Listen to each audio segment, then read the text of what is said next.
Setelah fungsi-fungsi yang tadi, fungsi simple, fungsi text, fungsi date, fungsi time, kita masuk ke fungsi financial dan fungsi if. Terakhir fungsi if untuk materi advanced function. Nah, fungsi ini yang pertama fungsi finansial. Fungsi finansial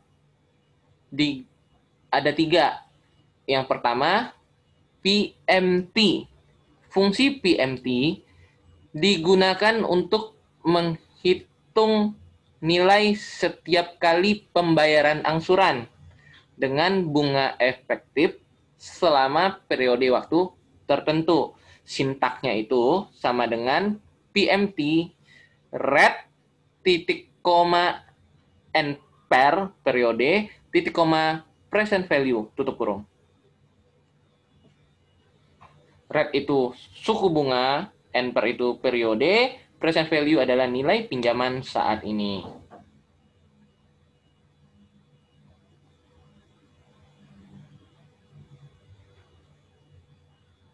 Kita masuk fungsi PMT.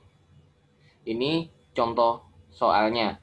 PMT. Rate-nya 1% per bulan. N-per-nya 1 tahun. Present value-nya, nilai pinjaman saat ini adalah 40 juta. Cicilan per bulannya berapa? 3 jutaan. Terus ke fungsi rate. Fungsi rate merupakan fungsi finansial yang digunakan untuk menghitung suku bunga pinjaman dengan jumlah angsuran yang sudah ditetapkan. Sintaknya sama. Nanti kita tinggal lihat aja. Rate, N per, periodenya, titik koma, cicilannya, PMT-nya, titik koma, present value-nya. Ini contohnya Bapak Ibu. Periodenya 2 tahun atau 24 bulan, PMT-nya, cicilannya 1 juta, present value-nya 40 juta, suku bunganya berapa? Selanjutnya, fungsi N-per. N-per adalah fungsi finansial yang digunakan untuk menghitung banyaknya periode yang digunakan dalam angsuran dengan bunga yang tetap. Jadi rumusnya sama dengan N-per. Rate-nya berapa, cicilannya berapa, present value-nya berapa. Ini untuk fungsi finansial. Ini fungsi N-per. Rate-nya berapa, PMT-nya, cicilannya berapa, present value-nya juga berapa. Nah, kita masuk ke contoh soal di Microsoft Excel-nya.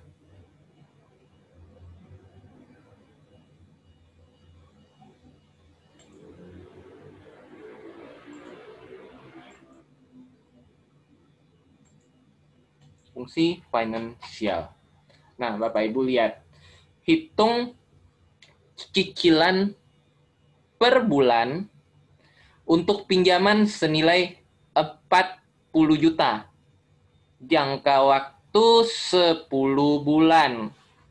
Dengan bunga 1% per bulan. Berapa biaya pembayaran per bulannya? Berapa cicilan per bulannya? Berarti kita lihat rate-nya 1% per bulan bunganya. Periodenya 1 tahun. Tapi ini kan 10 bulan. Berarti kita ganti bulan. Ini 10 bulan. Present value-nya 40 juta. Sehingga kita masukkan rumusnya sama dengan PMT. Karena kita menghitung cicilan. PMT itu adalah cicilan. PMT. Lihat sintak di bawahnya. Dia suruh masukin rate. Berarti kita lihat. Rate, titik koma. Dia suruh masukin N-per. Berarti periode N-per-nya 10 bulan. Titik koma. Present value, nilai pinjaman saat ini. Tutup kurung. Enter. Berarti cicilan per bulannya adalah 4.223.283 rupiah. Jadi selama 10 bulan dia harus cicil 4 juta, 4 juta, 4 juta. Berarti udah 40 juta kan? Jadi bunganya adalah per bulan 223.000. Ini untuk PMT. Ingat, PMT untuk menghitung cicilan. Selanjutnya NPR. Kalau NPR ini adalah untuk menghitung suku bunga. Menghitung suku bunga. Kita lihat. Hitung berapa suku bunga untuk pinjaman senilai 40 juta, jangka waktu 2 tahun. Dan angsurannya kita anggap 1.900.000. NPR-nya 24 bulan, karena 2 tahun kan kita harus jadiin per bulan semua. PMT itu adalah cicilan. Cicilannya berapa? 1.900.000. Berarti minus 1.900.000. Khusus untuk cicilan, kita harus jadiin dia minus. Karena harus masuk ke rumus, kan? Minus. Present value, nilainya adalah 40 juta. Sehingga nanti rumusnya adalah sama dengan rate. Lihat sintaksnya. NPR, berarti 24 bulan. Titik koma. PMT, cicilannya 1.900.000. Present value-nya 40 juta di enter. Jadi bunga per bulan adalah 1 juta. Maaf, bunga per bulannya adalah 1,08%.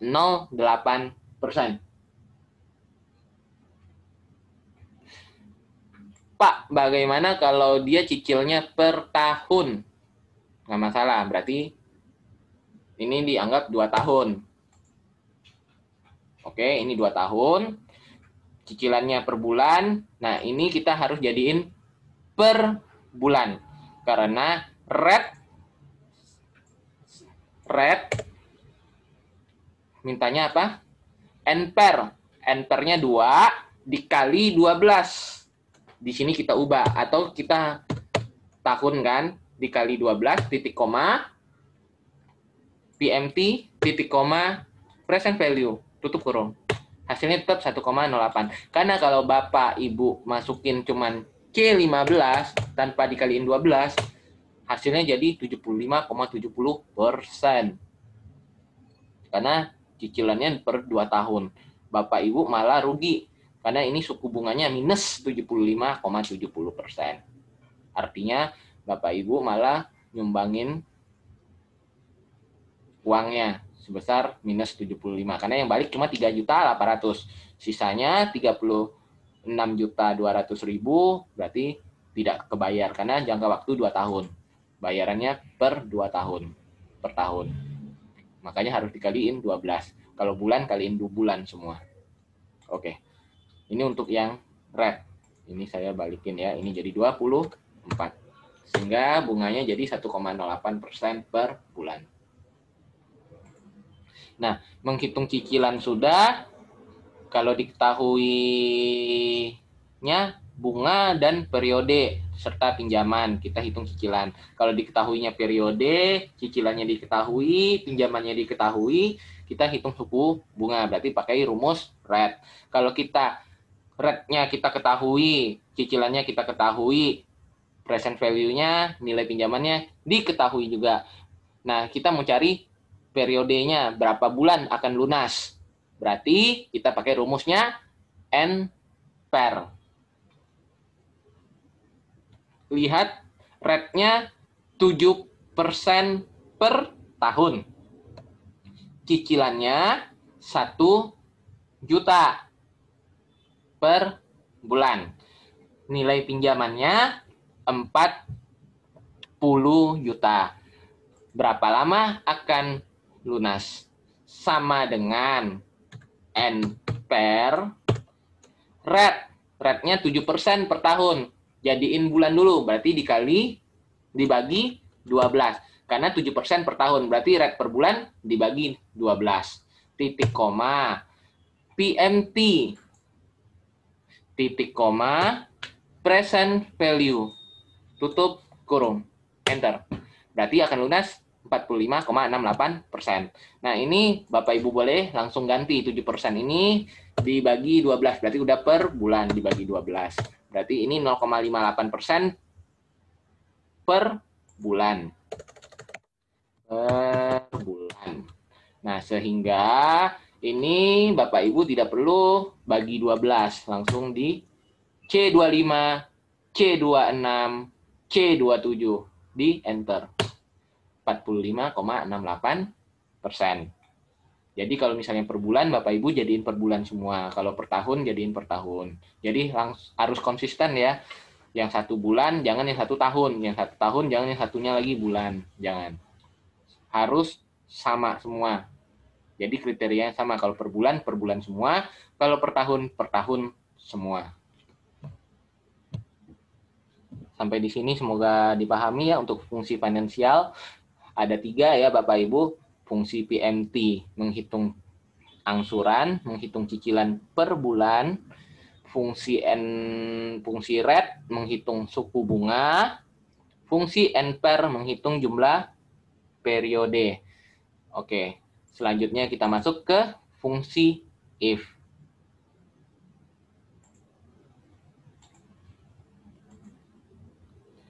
Fungsi if.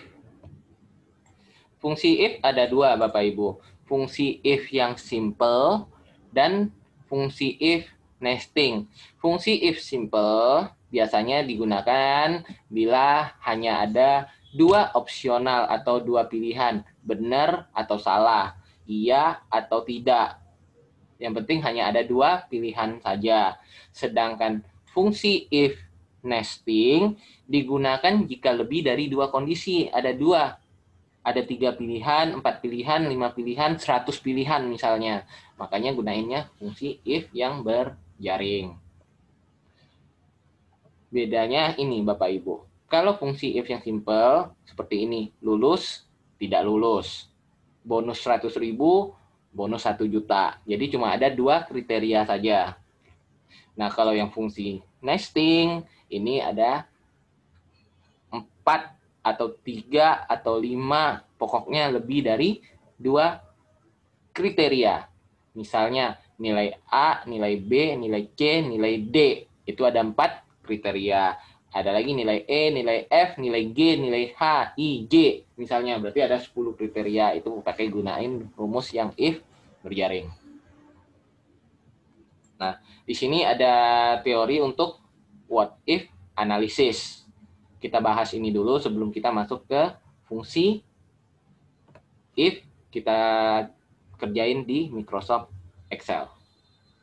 Oke, fungsi if sesuai dengan namanya what if analysis, disebut analisa bagaimana jika begini, apa sih akibatnya, sebab akibat.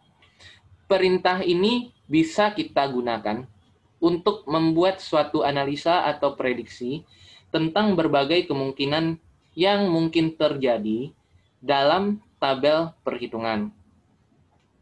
Anda dapat memutarbalikkan perhitungan yang ada pada tabel dengan tujuan untuk mendapatkan perhitungan yang tepat. Fitur what if analisis ini terdapat 3 perintahnya. Yang pertama, skenario manager. Yang kedua, goal seek. Yang ketiga, data table. Skenario manager adalah perintah yang digunakan untuk melihat beberapa hasil atau output dari beberapa kemungkinan input yang berlainan. Perintah ini biasanya digunakan dalam analisa data atau analisa suatu proyek untuk melihat beragam kemungkinan perhitungan yang mungkin bisa terjadi. Jadi, Bapak Ibu kalau gunain skenario manager, ini ada input. Ada masukan-masukannya. Misalnya, 1 tambah 1. Sorry, misalnya gini ya, hasilnya ada 5. Bapak Ibu bisa masukin 1 tambah 4, 2 tambah 3, 5 tambah 0. Jadi ada beberapa macam input. Terus outputnya maunya 5. Nah, kalau skenario manager ini, Bapak Ibu lihat inputnya apa dulu? 1 tambah 1, berarti outputnya nanti akan 2. 2 tambah 5, berarti outputnya akan 7. Bapak Ibu ganti inputnya, outputnya akan ikut berganti. Jadi kita bisa analisa mana pilihan yang kita mau, kita terbalik. Sama seperti ini. Saya maunya ke Menteng. Saya mau pakai apa ya? Pakai mobil, biayanya 5.000.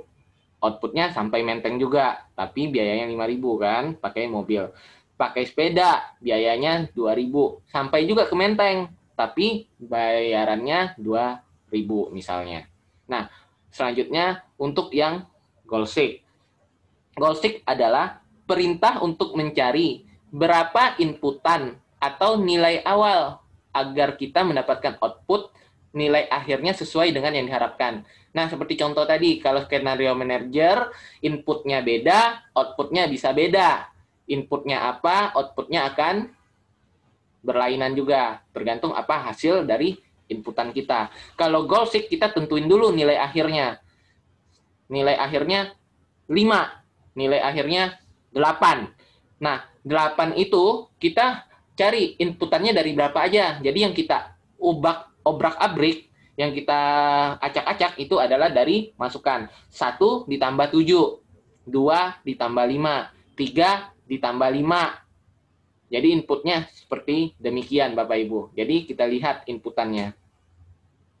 Inputnya yang akan bergonta-ganti, tapi hasilnya tetap 8. Ini yang untuk goal seek.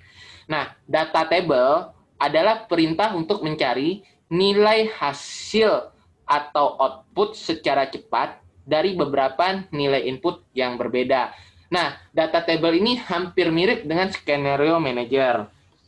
Cuma kalau skenario manager, inputannya langsung berubah otomatis menjadi outputnya apa saja. Jadi inputnya kita ganti, outputnya akan kita ganti.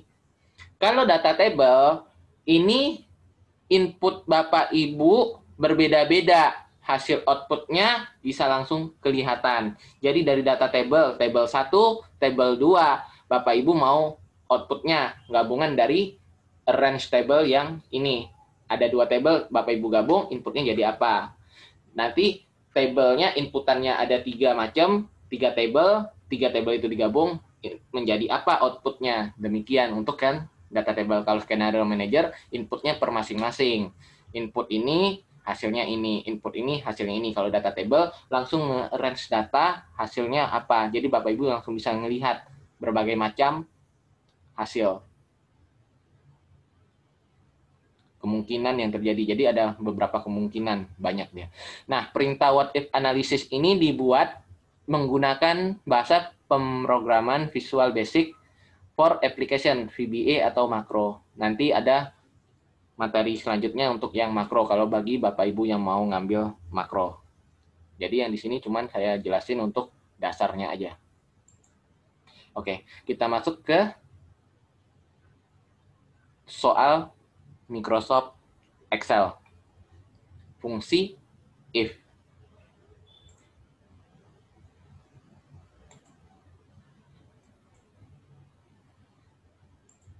Oke, fungsi if. Untuk yang lulus, tidak lulus, ini adalah fungsi if yang simple. Ini saya hijaukan aja. Untuk yang fungsi if yang nesting, yang lebih dari 2 pilihan, itu yang berwarna merah. Oke, kita lihat ke fungsi yang simple dahulu. Fungsi simple. Nah, di sini Bapak Ibu bisa lihat, fungsi simple itu sama dengan if C4. C4 besar sama dengan 65, maka lulus. selebihnya tidak lulus, misalnya ya. Nah, berarti ini 70. Anggaplah nilai 70 itu lulus. Berarti sama dengan if C4 besar sama dengan 70, maka titik koma itu bacanya maka petik 2 lulus petik 2 titik koma yang selanjutnya itu selebihnya selain itu petik 2 ya, gagal misalnya, gagal, tutup kurung, enter. Nah, kalau dapatnya 70 sama dengan 70, berarti 70 ikut ya, maka dia lulus. Kalau 69 di bawah 70 kan, berarti dia gagal. Nah, gimana kalau dia mau lulus itu harus di atas 70? 70 itu belum lulus. Yang lulus itu 70,0001 misalnya. Berarti C4 besar sama dengan, kita ganti, C4 besar dari 70, maka lulus. Jadi 70 itu masih gagal. Ini Bapak Ibu lihat. Tinggal kita ganti sama dengannya, kita hilangin, jadinya gagal. 70 itu gagal. Karena tidak ada sama dengan ya. Ini untuk fungsi simple. Bisa juga ini misalnya penjualan. Ini kan nilai tes. Misalnya ini penjualan, unit penjualan. Nah, Bapak Ibu mau ganti. Jika penjualannya besar sama dengan 70, bonus Mercy misalnya. Nah, di bawah 70, 69 misalnya, bonus ontel. Enter. Berarti ini 70 dia udah bonus Mercy. Nah, 69 bonusnya ontel. Jadi kriterianya yang penting ada 2 kriteria, itu pakai rumusnya yang simple. Bacanya gimana? Bacanya sama dengan if jika C4 besar sama dengan 70, maka bonus Mercy. Selain itu, bonus ontel, misalnya. Nah, untuk yang nilai juga demikian. Kita masuk ke fungsi yang berjaring. Fungsi yang berjaring lebih dari 2 kriteria. Ini saya nggak usah ganti, ini saya ganti lagi nilai S. Oke. Nah, ini kriterianya besar sama dengan 85 misalnya. 85 itu dapatnya nilai A.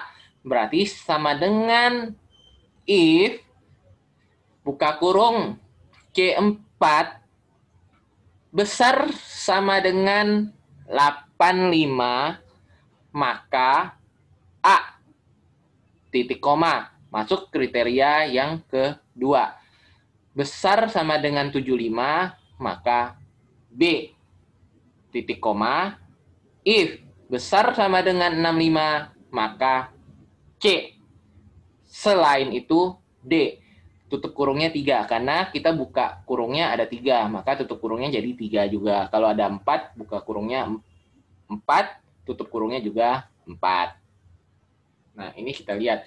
Rumus yang pertama sama dengan if buka kurung C4 besar sama dengan 85, maka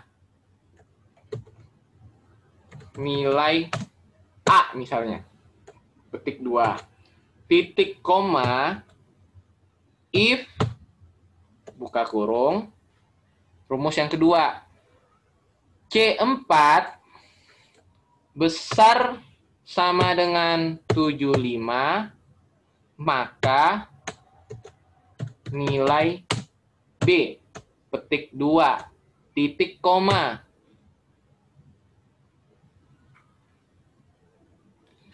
If buka kurung C4 besar sama dengan 65, maka nilai C petik 2 titik koma. Selain itu nilai D petik 2 tutup kurung 3 kali. Tuh 2, 3. Kenapa ini besar sama dengan 85, besar sama dengan 75? Ini artinya 85 sampai 100, 85 ke atas itu nilainya A. Itu kriteria yang pertama. Kriteria yang kedua besar sama dengan 75. Berarti bukan semua di atas 75.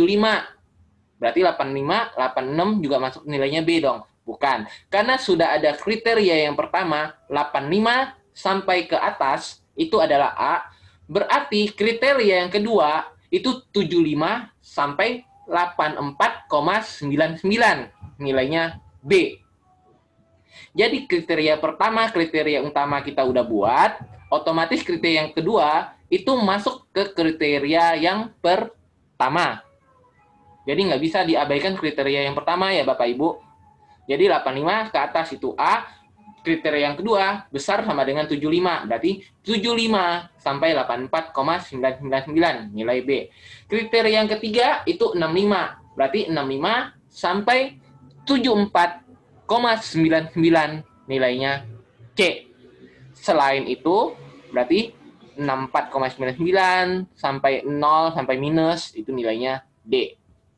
Jadi kriteria yang utama udah masuk kriteria yang kedua, masuk kriteria yang ketiga, masuk kriteria yang keempat. Bapak Ibu, enter. Nilai C, 70. Karena kalau 85 itu A, berarti 85 nilai A. Bagaimana kalau 84,99? Itu nilainya B, karena kita sama dengan 85. 85 baru nilainya A. Terus 75 nilainya B kan? Kalau 74,99999 nilainya tetap C. Karena 75 itu 74,99 belum 75. Bagaimana kalau dia 77 tetap B. Karena 75 sampai 84,99 itu nilainya B. Demikian untuk yang fungsi if. Fungsi if simple, fungsi if yang berjaring. Jadi cuma ada dua ya Bapak Ibu. Kalau yang simple itu ada dua opsi, ada dua kriteria. Nah, kalau yang banyak itu nesting itu lebih dari dua kriteria. Bisa 3, bisa 4, bisa 5, bisa 6 sampai 100 kriteria. Bebas Bapak Ibu buat. Nggak masalah. Cuman bedanya di situ doang. Kalau yang if makin banyak kriterianya, makin banyak rumus yang Bapak Ibu ketik. Kalau yang simple, cuma ada dua kan rumusnya. Gampang. Karena kan nanti misalnya ini, penjualannya 75, bonusnya Mercy. Penjualannya di bawah 70, bonusnya apa gitu, Avanza. Terus penjualannya di bawah 60, di atas 60-an, itu bonusnya sepeda motor. Bonusnya yang lain sepeda ontel misalnya. Jadi kayak gitu. Jadi berapa kriteria.